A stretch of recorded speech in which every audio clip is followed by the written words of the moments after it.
So President Biden, despite all these promises just before the South Carolina primary to do all this stuff, voting rights and, infrastructure, everything, I mean, his failure in Afghanistan right now is, causing a lot of anxiety among progressive Democrats. Well, it's a failure of proportions the likes of which we've never seen in our lifetime, Johnny. You look at what's going on here, and I can tell you our office has been on the front line on this for days, pretty much 24/7 now for days on end.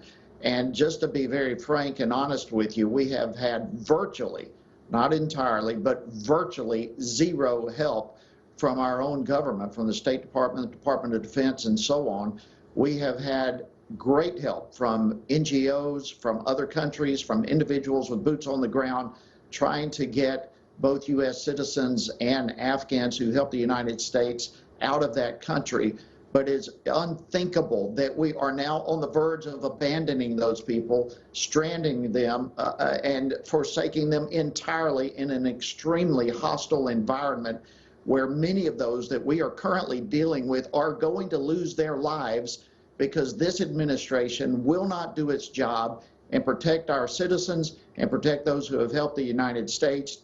It is just a horror in every sense of the word, and we are continuing to do everything we can to get people out of Afghanistan who want to desperately and need to get out of the country for risk of their lives. Now, let's stay on this topic of Afghanistan before we get back to domestic politics in a second. I want to go back to what Jen Psaki was saying yesterday about whether or not Americans are stranded in Afghanistan. Here she is. If any of you are hearing from American citizens who can't reach us, give me their contact information and we will get in contact with them. I would welcome you providing their phone number and we will reach out to them today, and I can assure you of that. She can't really assure us of anything. I mean, especially based on what you just told us, Congressman, that they're not helping your office. They're not helping a lot of other folks. We hear these stories over and over again.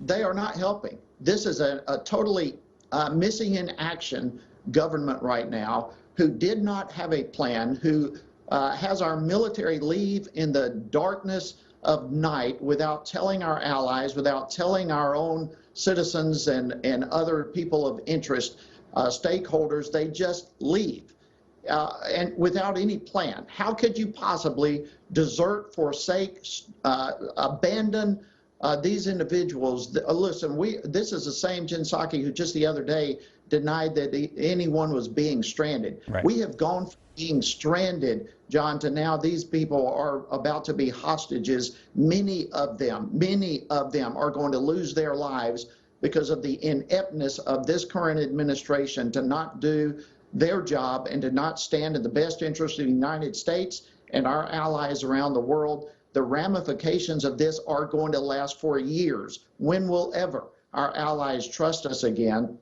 And when will ever people trust to work with the United States and other countries when we forsake them like we are doing now? And I suspect we're going to have thousands of U.S. citizens who are left behind because of the ineptness of this administration. And look, we know somebody has the numbers. I've got to say this. This is a point I was. We've been there for 20 years, and this is what visas are for.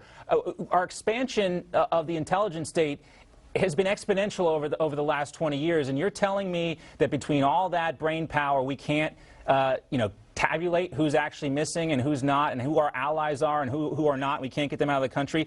And I just want to leave on this. I know we're short on time, but one of your opponents in the Secretary of State race is criticizing you. This was written up in the Atlanta Journal-Constitution because you and Congresswoman Marjorie Taylor Greene wanted to pump the brakes on some of these refugees coming into this country.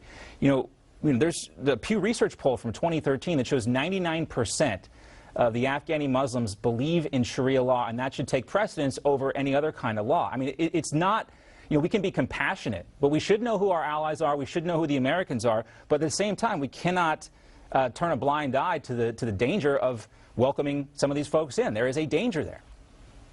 Well, that's exactly right, and that's why I opposed the bill as it was presented to us on the House floor. Look, I am totally supportive of any Afghan who helped the United States in us keeping our word and helping them, and our office has been going head over heels to do that the last few days. But Speaker Pelosi lowered the threshold for that program and expanded the program to the extent that she was willing, just like our southern borders, to open it up so that anyone from Afghanistan could come into this country virtually without being vetted. And no, I am not going to stand by and allow terrorists and whoever else to come into our country without us knowing who they are, without them being properly vetted. We have got to help those who helped us. But when it comes to expanding this program to the extent that Speaker Pelosi wanted to do, that is just like opening our southern border. And look, I was at the southern border most recently, just a couple of months ago, standing on the place where the day before I was there, 4 Iranians were caught.